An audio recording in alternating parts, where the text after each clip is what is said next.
dating Las Piñas Congresswoman Cynthia Villar, pinangunahan ng marcha kasama ang mga mangingisda, residente at religious groups patungong Freedom Island upang ipakita sa pamahalaan ang kanilang pagtutol sa planong reklamasyon ng coastal area.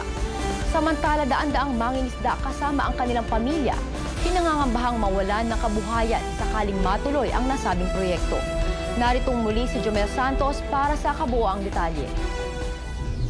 Upang ipakitang tutol sa reklamasyon ng Freedom Island, pinangunahan ni dating Las Piñas Congresswoman Cynthia Villar ang pagmamarcha kasama mga mangingisda, mga residente na naninirahan sa coastal area ng Parañaque at Las Piñas na sinasakupan ng isla maging ang religious sector.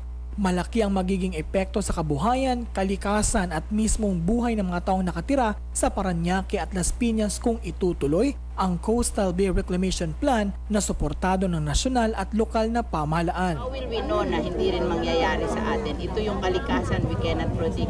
If there is any danger na kami ay mapapahamak dito, it is our right under the Constitution na kami ay kampihan ng batas dahil in the Constitution, it is enshrined na ang mga tao ay entitled sa safe na environment at wala dapat danger na makakasira sa kanilang buhay at sa kanilang kabuhayan. Umaasa siyang mapakikinggan sila ng mga nasa gobyerno na huwag nang ituloy ang planong reklamasyon sa may 635 hektaryang coastal area.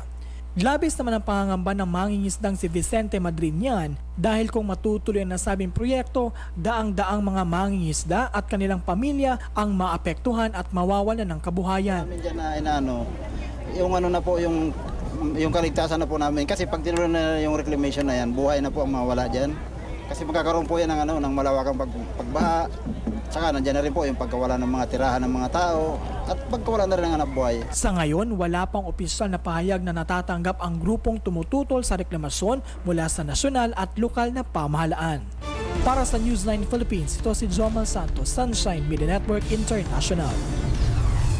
Samantala,